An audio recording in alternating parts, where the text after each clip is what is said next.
not talking about something new. It's not hidden. This is not a new thing. It is what changed this nation in the 1960s. Hello, my name is Stanley Heller. Welcome to The Struggle. The Struggle is shown on over 30 cable stations from Vermont to New York City. On the internet at thestruggle.org, our YouTube channel, Struggle Video Media. We begin with Syria. On April 19th, Assad forces bombed a marketplace and the media declared the ceasefire over. Video of a town suffering from a siege for years.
In many places, the fighting did stop over the last month.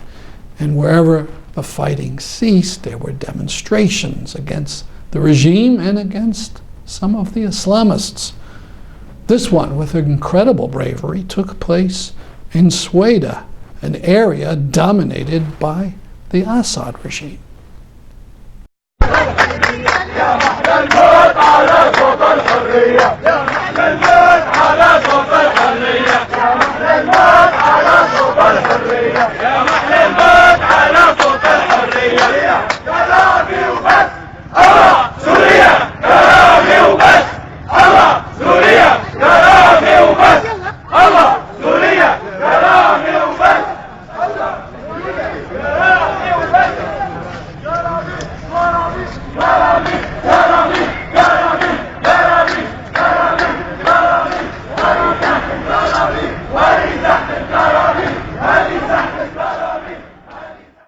On April 19th, I interviewed Yasser Munif. He's a Syrian himself and a professor up at Emerson. Here's a tiny excerpt from our interview. Al-Nusra was actually very nervous in the Idlib region because people stormed into their headquarters and wanted more democracy and more transparency and some kind of elections. And people were arrested and threatened and so on. See the full interview on YouTube. Get to it from our website. Go to the top green link on the homepage. This is Akai Gurley's aunt as she spoke in New Haven a few weeks ago. Just as she warned us, the judge in the case of policeman Peter Liang, who was found guilty of killing Akai, he wasn't given 1 hour of jail time, just probation and community service. Contrast that to what happened after another accidental killing. A homeless man who lit a candle to keep warm in an abandoned house caused a fire that eventually killed a fireman. That homeless man got 15 years in prison.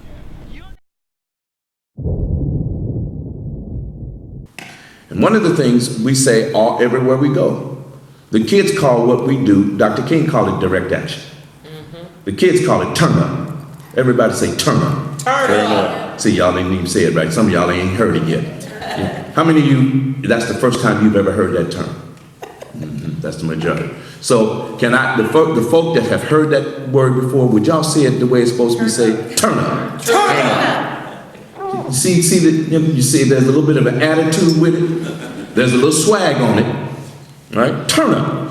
And there's a thing, there's some power with the turn up. Right. Come on, say it one more time. Turn up. Turn up. Yeah, you're going to get it in a minute. Y'all going to get it in a minute. Turn up, or direct action, creates the political space for community change and transformation to occur. I'm going to say it again because it is the most important thing I think I may have to say here tonight. Hartford's new mayor had proposed taking financial power out of the hands of the city council and giving it to a group of experts. Experts, like the people who are running Flint and Detroit. The Hartford Courant newspaper didn't mention it, but crowds turned up. Hundreds assembled and scores marched through a spring ice storm and turned up into City Hall.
They yelled and they chanted and thus persuaded the city council to reject the idea.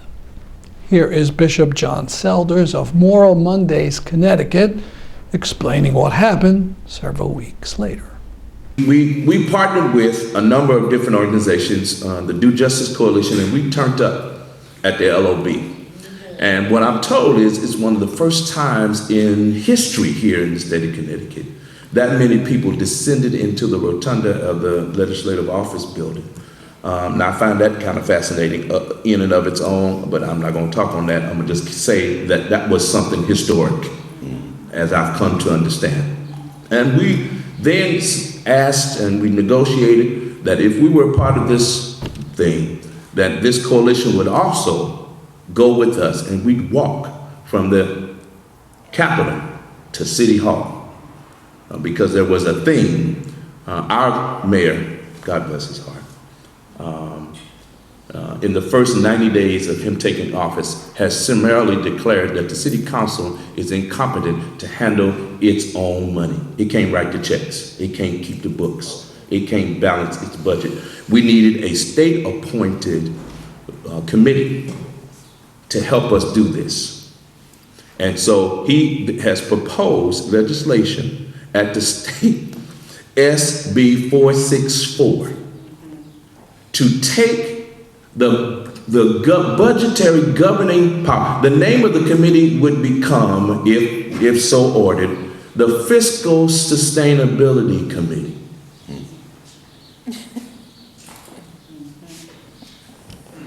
So when I heard the plan, I thought Flint. I thought Detroit. Oh, they doing one of them things. So you're gonna come in.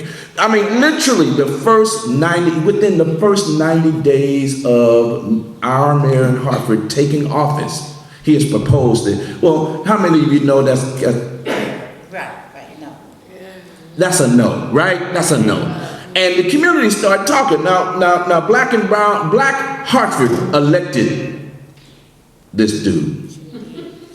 This dude just moved to town a few months years ago. He just got there minutes ago. He was the governor of Malloy's general counsel, chief counsel. Bought $1.5 million home, renovated it. His children, 3 of them, don't go to Hartford public schools, but he gonna fix our schools. They gonna fix our, anyway.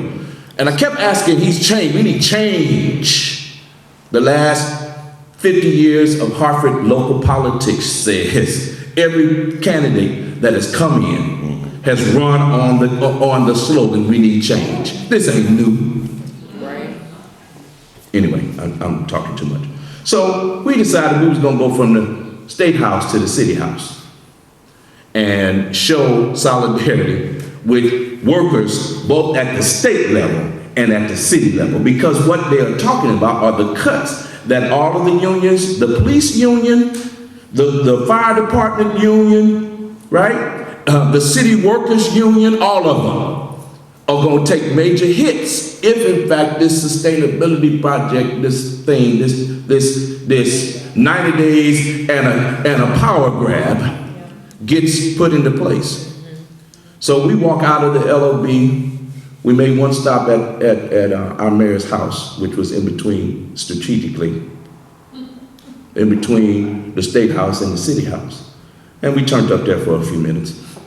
And we walk in to a rouse of celebration and applause while they're having hearings where the mayor himself is laying out the plan for the city to vote on a resolution in support of SB 464. We'd done the work, the political work. We knew that we had 4 of the 9 votes in our favor, which meant our favor means no. What the hell are you talking about? But we didn't know, and we had surmised that they may have enough votes on the other side. So we walked in, we chanted and made them, so later we've been told they heard us coming up. Yeah. They heard us, and we got louder and louder. We hit the rotunda, and you know in them buildings, them downtown city halls, the rotunda just reverberates. And then we went upstairs. Then we had people, the doors were flapping and opening, and people trying to get in. We storming the barricade, right? And let me tell you the end of it. By the end of the night, the vote was 8-1 to defeat the resolution. And what they did further is not only did they vote to defeat the resolution, they voted to say, we don't want to see this doggone thing anymore. They tabled it indefinitely, which means it is in effect killed. Had the minority leader of the city council call me the following morning. She said, Bishop, y'all did it. She said, because there was a literal palpable shift in the energy in council chambers. When the doors would boom, and you all would, hell no, we won't go. Well, I don't know what we were saying. I think we were saying Luke must go. That's it. Luke must go. I mean, you know, there was all this stuff going on. You know, the council president was about ready to gavel into recession, and then people on the inside of the council chambers started chanting with us and wouldn't let them do it. I mean, so can I tell you, turn up creates the political space for social transformation and change to occur. What you scared of? Nothing. You got to be scared of something, because it can't get people to turn up. Can't get people. It's just a few folk. So I'm at you on you. I want you to get infected with what at you. Pun intended. want you to get infected and inspired to move off your do nothing. That when we are 100, 200, 300, 400, 500, 1,000, 2,000, 3,000 strong in the streets, somebody gonna pay attention to what you're talking about, and they're gonna come a running. What can we do? Y'all need to go back to, we got to quiet you down. We got to deal with what you're talking about. I don't understand it. And what I am talking about, April 1963, Dr. King outlined this in his letter from the Birmingham jail. I'm not talking about something new. It's not hidden. This is not a new thing. It is what changed this nation in the 1960s. When we had this feeling that something was afoot, that if we didn't get behind it or get out of the way of it, we were going to get hit with it. Right? Don't you sense something now? Yes. And you either are going to be on that train or left at the station. One more story I'm going to tell you. 75-year-old who was arrested with us in the jail. And one of the young brothers said, "Why are you here, bro? You senior guy." He said, "I was around in the 60s and I was raising family, trying to make a living, whatever, and I didn't do very much." He said, "But I'd be damned if I sit around now and have the legacy said, when my grandkids ask, Granddaddy," or when they said, "What did your granddaddy do?" They will now be able to say, "I was out there on the line and I said no, because Black Lives Matter."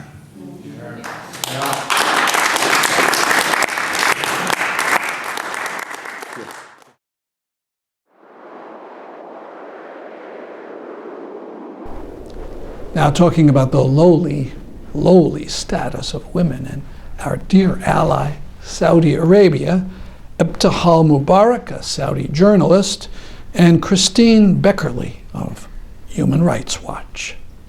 Where do I begin? It's complicated, the status of relationship of Saudi women and their government and country. It is hard to have your own country as your sole enemy. I recall reading a very expressive line opening the Human Rights Watch report years ago. It's called on Saudi women, called Perpetual Minors. It is an anonymous quote of one of the Saudi women that the Human Rights Watch researchers met. And it says, "How can I be proud of a country who's not proud of me?" That line, it really sums up the relationship that the Saudi women, feel towards their country. It is basically a gender appetite. I said this when I was back in Saudi Arabia reporting. I said it in CNN. It upset officials back then, and reality should upset them.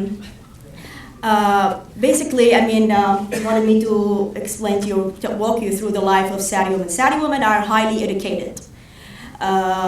Much more, a bit more educated than the men. There's a high rise of unemployment, basically because of bad planning of the government and also the segregation at workforce and all walks of life, and we're gonna get to that later.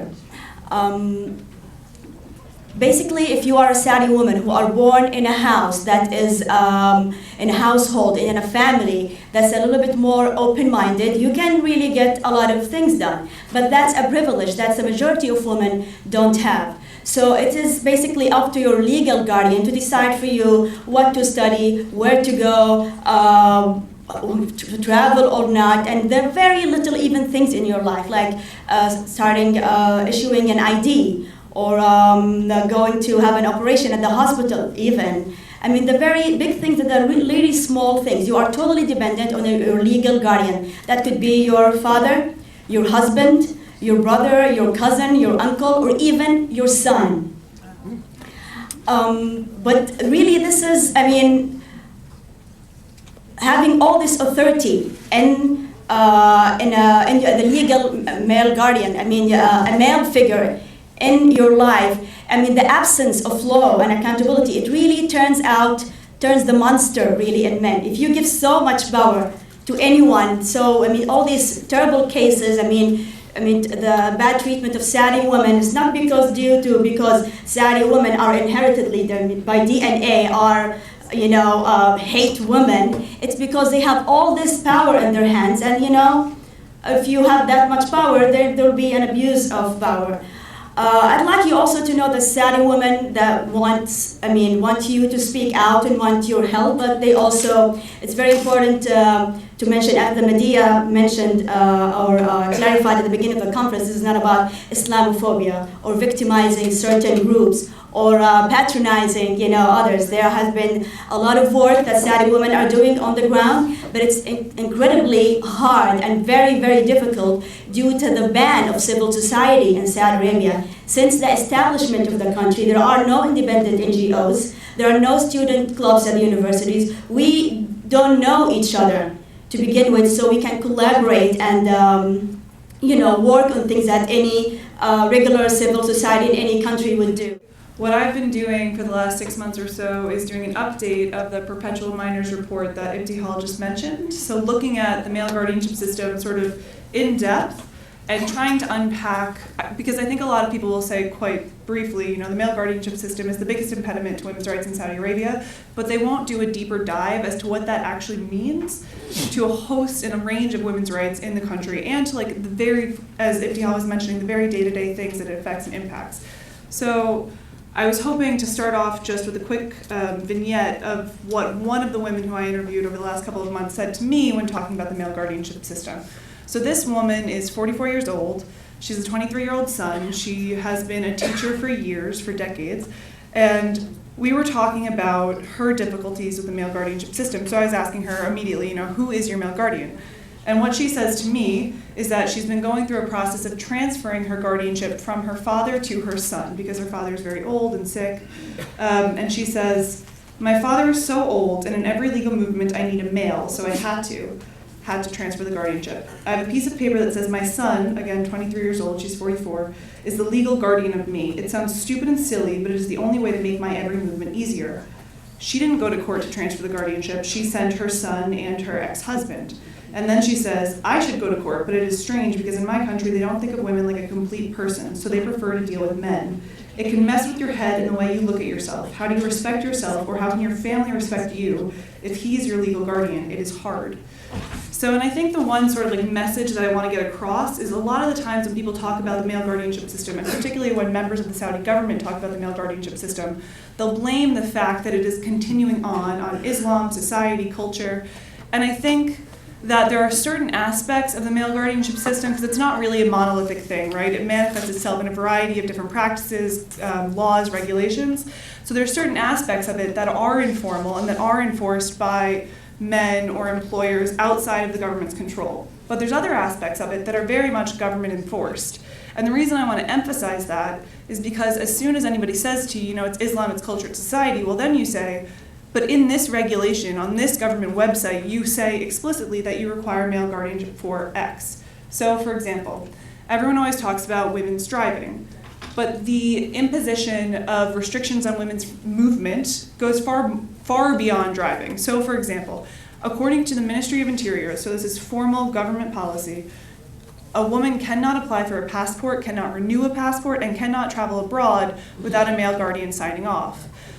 And that seems on its face to be absurd, but the problem is it's not just that she can't travel abroad without a male guardian's permission, it's that this gives men an incredible ability to sort of impose their will on women beyond this. So for example, I've talked to women who have had male guardians condition their travel permission on women giving them part of their salary, on women promising to return at a certain time, and even on women dropping court cases against their male guardians. And that includes court cases for abuse. So I really want to emphasize, and this is one of the things that has been really one of my focuses over the last couple of months, and I'll stop here because we wanted to have to make this more of a conversation, is that what a lot of people will say when you talk to them is that the purpose of the male guardianship system is to protect women. And I mean, that's problematic for a whole number of reasons. And you hear the same thing sort of across the globe, is that we're protecting women through these rules. And as a woman, I don't feel protected by them. But when you talk about abuse in Saudi Arabia, when you talk about a woman who is literally abused by her male guardian, you have situations where, and like, good on the government, they passed a law in 2013 to sort of criminalize domestic abuse and try and make it slightly better for women who are abused. And that's amazing, that's great. But the problem is what they didn't change is that women still have male guardians. Male guardians can still file claims against women for disobedience, which means that there are actual cases that we've covered where a woman files a claim against a guardian saying, he abuses me. He files a counterclaim against her saying she's been disobedient, and so then she goes to jail. And that's not a good thing. That's not a way to make it that women can be protected and can escape from abuse. And then the other sort of like last little nugget of information I want to add to that is that also means that when women go to prison, maybe for disobedience, so not like a terrible crime, just not listening to their father, or when women go to a shelter, again, for abuse, the shelter or the prison may require the woman's guardian to release her, which gets you in a situation where women can be stuck in prison for years because their male family members are refusing to release them. And so I do want to emphasize the government has done certain things to sort of like nip at the male guardianship system and change certain aspects of it, particularly in the right to work. But we're still in a situation where the very fact that male guardianship exists is a huge violation of human rights. So I just sort of want to emphasize that when people talk to you about it, when people sort of like question, well, you know, there's all these things in Saudi Arabian like religion and culture and whatever, just note and point out that there's actually certain things that the government could do tomorrow if they wanted to that would really, really help women's lives in a very concrete and direct way.